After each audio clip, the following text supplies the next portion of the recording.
جی السلام علیکم، امید ہے کہ آپ سب لوگ خیریت سے ہوں گے۔ صحافی خالد جمیل کو 2 روزہ ریمانڈ پر FIA کے حوالے کر دیا گیا ہے۔ گزشتہ روز ان کو گرفتار کیا گیا تھا۔ گزشتہ رات کو FIA نے ان کے گھر پہ چھاپا مارا تھا، ان کے اوپر FIR درج ہوئی ہے۔ یہ سامنے حامد میر صاحب نے بھی اس حوالے سے ٹویٹ کیا ہے۔ ایک صحافی خالد جمیل کے خلاف FIA نے ملک دشمن ٹویٹس کرنے پر مقدمہ درج کر لیا ہے۔ تحریک انصاف کے دور میں بھی FIA غدار بنانے کی فیکٹری تھی، آج بھی FIA کا یہی کام ہے۔ یہ FIR دراصل FIA کے خلاف ایک چارج شیٹ ہے، تو انہوں نے FIA پہ بھی تنقید کی حامد میر صاحب نے، اور بتایا کہ یہ صحافی کے خلاف یہ FIR درج کی گئی ہے، اور اس FIR کی کاپی بھی انہوں نے شیئر کی۔ اس پہ جو صحافیوں کی تنظیمیں ہیں ان کا موقف بھی سامنے آ رہا ہے۔ یہ اگر آپ دیکھ سکتے ہیں، یہ پریس ریلیز ہے Pakistan federal union of journalist کی، انہوں نے بھی اس کے اوپر اپنا ایک طرح سے احتجاج ریکارڈ کروایا۔ میں تھوڑا سا آپ کو پڑھ کے بھی سناتا ہوں۔ انہوں نے اس میں جو کہا ہے کہ چادر اور چار دیواری کا تقدس پامال کرنے اور دوران حراست حد تک آمیز تصویر جاری کرنے کی شدید مذمت کرتے ہیں۔ اسلام آباد ہائی کورٹ کے سابق چیف جسٹس اطہر من اللہ کا فیصلہ موجود ہے کہ کسی بھی صحافی کے خلاف شکایت کی صورت میں اس کے خلاف کارروائی سے قبل FIA حکام PFUJ کے ساتھ رابطہ کریں گے، لیکن FIA حکام نے توہین عدالت کا ارتکاب کرتے ہوئے ایک صحافی کے گھر پہ چھاپا مارا، انہیں گرفتار کر لیا۔ افضل بٹ ارشد انصاری نے مزید کہا کہ خالد جمیل کو رہا نہ کیا گیا تو بعد از جمعہ 4 بجے نیشنل پریس کلب اسلام آباد میں احتجاجی مظاہرہ کیا جائے گا، اور پھر بھی خالد جمیل رہا نہیں ہوئے تو ملک گیر احتجاج کیا جائے گا۔ تو یہ جو قیادت ہے، ان کی جو لیڈرشپ ہے، ارشد انصاری صاحب، افضل بٹ صاحب، ان کی طرف سے یہ پریس ریلیز جاری کی گئی ہے Pakistan federal union of journalist کی جانب سے، اور اس کی شدید مذمت کی گئی۔ اچھا، ان کو گرفتار کیا، اس کے فوراً بعد ہی ان کی تصویر بھی آ گئی جس میں وہ پکڑ کے کھڑے ہیں۔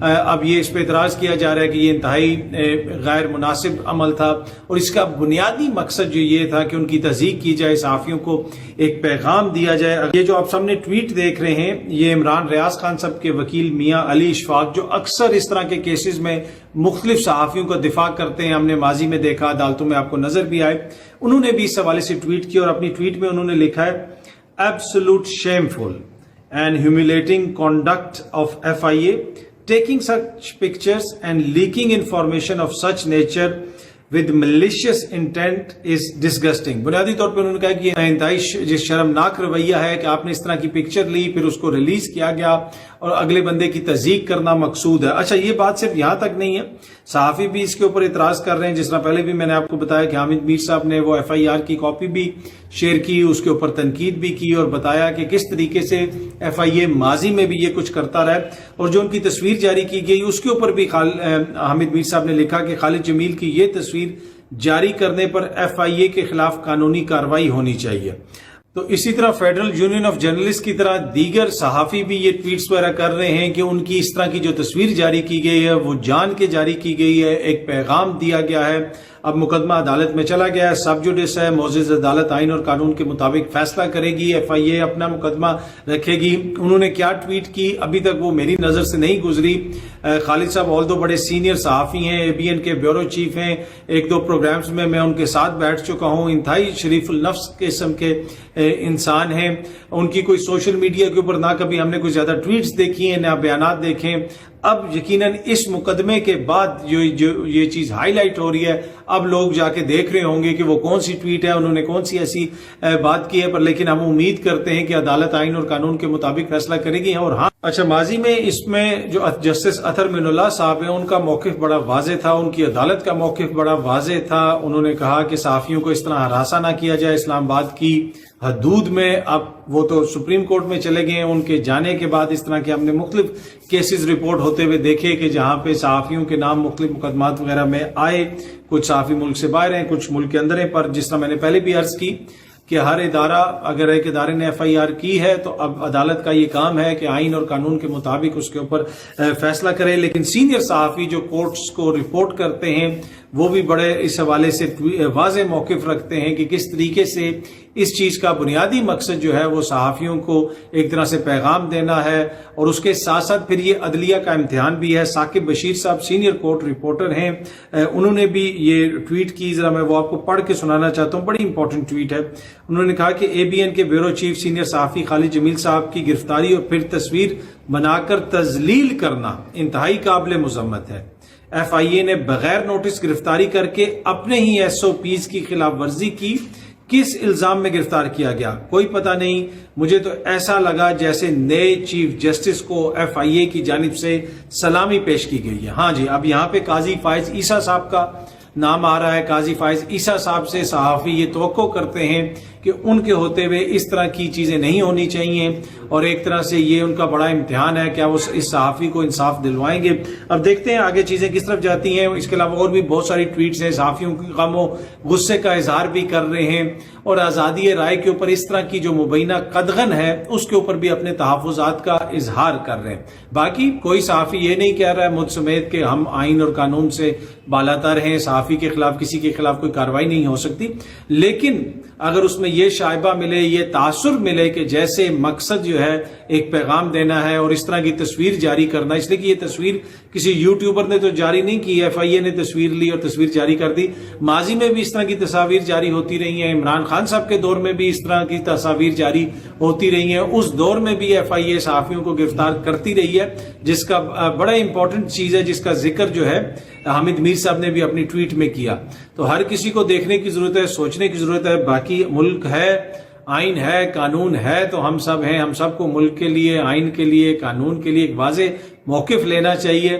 پر اب دیکھتے ہیں کہ یہ مقدمہ آگے کس طرف جاتا ہے، پر اس طریقے سے صحافیوں کو ٹارگٹ کرنا یقیناً قابل مذمت ہے، اور اس سے یہ تاثر مل رہا ہے کہ صحافیوں کو ایک پیغام دینا ہے، تو اس میں کوئی دو رائے نہیں ہونی چاہیے۔ اچھا، دوسری طرف کینیڈا اور بھارت کے جو تعلقات ہیں ان میں کشیدگی بڑھتی جا رہی ہے۔ جسٹس ٹروڈو صاحب جو ہیں انہوں نے دوبارہ اس چیز کا ذکر کیا، جی ہاں جی، انہوں نے دوبارہ اس چیز کا ذکر کیا ہے کہ ہمارے پاس ایسی انٹیلیجنس آئی، ہمارے پاس ایسی اطلاعات آئیں جس سے ظاہر ہوتا ہے کہ بھارتی حکومت کے اہلکار اس میں ملوث تھے، جو ان کی سرزمین کے اوپر ایک سکھ ایکٹیوسٹ کو ٹارگٹ کیا گیا، اس کا قتل کیا گیا، اور جو اے پی اس کو رپورٹ کر رہا ہے اس کے مطابق جو 5 آئیز انٹیلیجنس شیئرنگ ہے اس میں بھی سے بھی انفارمیشن آئی، یعنی جو برطانیہ، امریکہ، آسٹریلیا، نیوزی لینڈ اور کینیڈا کی ایک مشترکہ 5 آئیز جو ہے وہ جس طرح آپ کہہ سکتے ہیں انٹیلیجنس شیئرنگ ایک فارمولہ ہے جہاں پہ وہ ایک دوسرے کے ساتھ انٹیلیجنس شیئر کرتے ہیں، ادھر سے بھی ان کو انٹیلیجنس ملی، ان کے اہلکار یہ بتا رہے ہیں کینیڈا والے، جس سے ظاہر ہوتا ہے کہ بھارتی جو سفارتکار ہیں وہ اس میں ملوث ہیں، ان کا اس کے اندر کردار ہے۔ یہ سامنے بی بی سی کی بھی آپ خبر دیکھ سکتے ہیں، انہوں نے بھی اس چیز کا ذکر کیا ہے کہ جسٹن ٹروڈو نے دوبارہ اس کو ریپیٹ کیا ہے۔ ادھر انڈیا نے سسپینڈ کر دی ہیں کینیڈینز کے لیے ویزے۔ ہاں جی، اچھا، آپ انڈیا کے ایک میجر صاحب ہوتے تھے، وہ آپ کو یاد ہوگا کسی زمانے میں ہم بھی ان کا انٹرویو وغیرہ کرتے تھے، وہ میجر گورو واریہ، وہ کسی زمانے میں آپ نے دیکھا تھا انہوں نے چین کو آلموسٹ تباہ کر دیا تھا، چین کو صفحہ ہستی سے مٹا دیا تھا۔ جب ہم نے دیکھا جو لداخ میں ہوا، وہاں پہ وہ جو چین والوں نے آ کے اس کی ہم نے اس وقت بھی مذمت کی تھی کہ چینی آرمی کو جنگ کرنی چاہیے تھی، لیکن انہوں نے آ کے بھارتی فوج کو وہاں پہ چپیڑیں ماری تھیں اور لاتیں ماری تھیں، اور اس کا وہ ویڈیو سامنے آئی تو ہم نے کہا مناسب رویہ نہیں ہے، بات چیت سے بھی مسائل حل ہو سکتے تھے، ضروری تھا کہ بھارتی فوج کو سامنے کھڑا کر کے چین والے چپیڑے ماریں۔ تو اس وقت جو ہے پھر وہ بھارتی ایک میجر ہے، میجر گورو واریہ، اصل میں بھارت کوئی جنگ لداخ میں ہو آگے پیچھے ہو، اگر وہ ہار بھی جائے پر اس کو ایک ایڈوانٹیج ہے کہ جب تک میجر گورو واریہ اسکرین پہ ہوتے ہیں وہ کوئی جنگ ہارنے نہیں دیتے، تو انہوں نے چین کو آلموسٹ تباہ کر دیا تھا، چین کو ختم کر دیا تھا، چین کے اندر وہ گھس گئے تھے، اور پتہ نہیں بیجنگ سے پھر ان کو منتیں ترلے کر کے واپس بلایا گیا کہ بھائی ایسا نہ کریں، آپ واپس آ جائیں۔ آج کل وہی میجر صاحب جو ہیں انہوں نے کینیڈا کی بربادی کا ذمہ اپنے لیا ہوا ہے، اور کچھ عرصہ پہلے ایک ویڈیو کے اندر وہ کہہ رہے تھے جسٹن ٹروڈو بیٹا تمہیں ہوش آ جائیں گے، تمہیں یہ ہو جائے گا، تمہیں وہ ہو جائے گا، تمہارے یہاں پہ کمیشن نہیں چل سکیں گے، اور انتہائی نامناسب قسم کی زبان استعمال کر رہے ہیں۔ اور آپ وہ یہ کہہ رہے ہیں کہ ہم کینیڈا والوں کو ویزا نہیں دیں گے۔ یہ وہ انڈین جو کھڑے رہتے ہیں ہر وقت کینیڈا کی ایمبیسیوں کے باہر، جو اس چیز پہ جشن مناتے ہیں کہ امریکہ کی گوگل کی کمپنی کا انڈین جو ہے وہ بن گیا، ادھر بن گیا۔ بھائی کتنے کینیڈینز ہیں جو لائنیں لگا کے کھڑے ہیں بھارتی کونسلیٹس کے باہر۔ کچھ گراؤنڈ ریالٹیز بھی ہوتی ہیں نا۔ انڈیا کا ہوا یہ ہے کہ وہ جو چین کے سامنے اس کو کھڑا کرنا ہے، امریکہ نے چین کے سامنے اس کو کھڑا کرنا ہے، مغرب نے، اور خطے کے اندر وہ ان کی کوشش یہ ہے کہ چین کی کسی طریقے سے ہیجمونی نہ ہو اور خطے کے اندر ایک ایسی طاقت کریٹ کر دی جائے کہ چین اس کے ساتھ مصروف رہے اور چین جو ہے وہ جس کے جو وائڈر گولز ہو سکتے ہیں اس کی طرف اس کی توجہ کم ہو جائے. تو اس کی وجہ سے انڈیا کو وہ امپورٹنس دی جاتی ہے.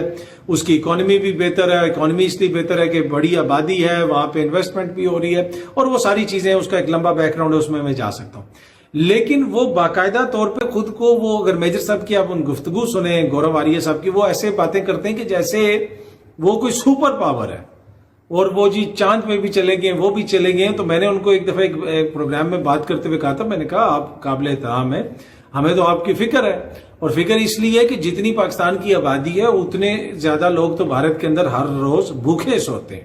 تو ہماری تو ویسے پاکستان میں اتنی سیاست چل رہی ہے، یہ ہو رہا ہے وہ روز، تو توجہ نہیں ہوتی. لیکن وہ میری نظر سے ان کی ویڈیو گزری اور وہ جس طرح جسٹن ٹروڈو بیٹا پھر تو سن لے، تو وہ مجھے اچانک وہ یاد آ گیا کہ جس طرح وہ شی جنگ پنگ، ٹھیک ہے کہ نہیں، نہ بچے گا چین نہ چین کا چمچہ پاکستان، اس طرح کی خبریں جو اس زمانے میں چین اور پاکستان کو برباد کرتے تھے، تباہ کرتے تھے. پھر باقی جو کچھ ہوا، گراؤنڈ ریالٹیز کیا ہیں وہ سب کے سامنے ہے. 27 فروری کو کیا ہوا، کیا کچھ نہیں ہوا، بھارت کے کیا دعوے تھے. تو وہ اینی وے وہ ساری چیزیں اپنی جگہ پہ. لیکن چین کی تباہی تو نہیں ہوئی. اب میجر صاحب نے بیڑا اٹھا لیا ہے کہ انہوں نے کینیڈا کو تباہ کرنا ہے، پر یہ جو چیز ہے یہ آگے جا کے ایسکیلیٹ ہوگی. اور مودی سرکار کا جو رویہ، جو بہت ساری چیزیں، ہم تو کافی عرصے سے، میں تو بھارتی میڈیا پہ بھی بیٹھ کے اس کے اوپر ذکر کرتا رہا، پاکستانی میڈیا پہ بھی ذکر کرتا رہا، اپنی سوشل میڈیا پہ بہت سارے انڈین دوستوں سے اس پہ گفتگو بھی ہوتی تھی کہ بڑا نامناسب قسم کا ان کا رویہ ہے، بڑا ظالمانہ رویہ ہے وہاں پہ مائنورٹیز کے ساتھ. اور پھر وہ اتنا، وہ اپنی طاقت کو اوور ایسٹیمیٹ کرنا، اپنی پاور کو اوور ایسٹیمیٹ کرنا، خود کو سپر پاور سمجھنا شروع ہو جانا. حالات یہ نہیں ہیں بھائی، حالات یہ ہیں کہ آپ کے ملک میں جو حالت ہے وہ ہمیں بھی پتا ہے، آپ کو بھی پتا ہے. چین نے جو آپ کا کتنے ہزار کلومیٹر ایریا ویسے ہی جناب وہ آپ سے وہ لے لیا وہاں پہ، اور پھر آپ اس کو لے نہیں سکے اور پھر توجیہات پیش کرتے رہے. اور مودی میں اتنی ہمت نہیں ہوئی کہ وہ اگلے ایریاز میں بھی جا کے ذکر بھی کر سکے کہ ہم چین سے یہ ایریا واپس لیں گے، وہ تو نہیں ہو سکا. لیکن اب آپ جو ہے بیٹھ کے کہہ رہے ہیں کہ ہم کینیڈا کو یہ کر دیں گے، وہ کر دیں گے. یہ جو میڈنس ہے اس کو ختم کیا جائے. دنیا کے کسی ہر ملک کی ایک ساورنٹی ہوتی ہے. پاکستان کے اندر بھی آپ اس قسم کی حرکتیں کرنے کی کوشش کرتے رہے، اور آپ کینیڈا سے یہ خبریں سامنے آ رہی ہیں. اور یہ کوئی پاکستان الزام نہیں لگا رہا، انہوں نے کچھ عرصے تک کہہ دینا ہے کہ میجر صاحب نے جو ہے نا، گورو آریہ نے کہنا ہے یہ ٹروڈو بھی اصل میں پاکستانی ایجنٹ ہے.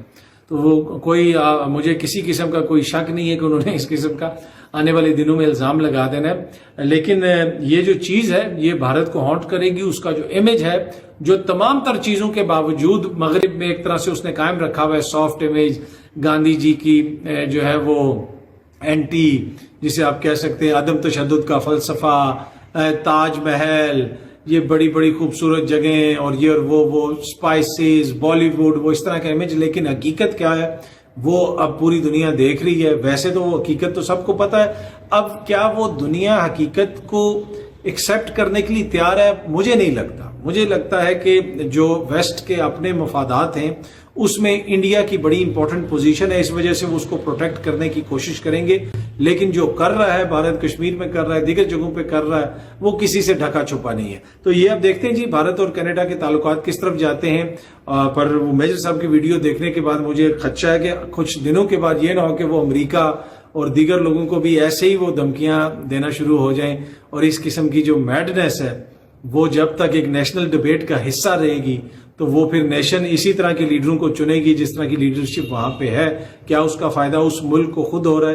یہ اس ملک کی عوام کو سوچنے کی ضرورت ہے. ہمیں کوئی زیادہ اس پہ بات کرنے کی ضرورت نہیں ہے. لیکن ایک قوم، ایک ملک جس کے اپنے اتنے زیادہ مسائل ہیں، اور اپنے ملک میں وہاں پہ جو مائنورٹیز کے ساتھ ہو رہا ہے، اور پھر وہ اسی کا تسلسل اب بیرون دنیا تک وہ لے گئے، دوسرے ملک تک لے گئے، وہاں پہ بھی جا کے اپنی ایک مائنورٹی کو انہوں نے ٹارگٹ کیا ہے. تو یہ ایک انتہائی پریشان کن صورتحال ہے. ہم امید کرتے ہیں کہ دنیا اس کے اوپر ایک پرنسپل سٹانس لے گی، اور جو بھی صاف اور شفاف تحقیقات ہوں گی اس کے بعد حقیقت سامنے آئے گی. بہت جلدی آپ سب دوستوں سے دوبارہ ملاقات ہوگی. Thank you so much.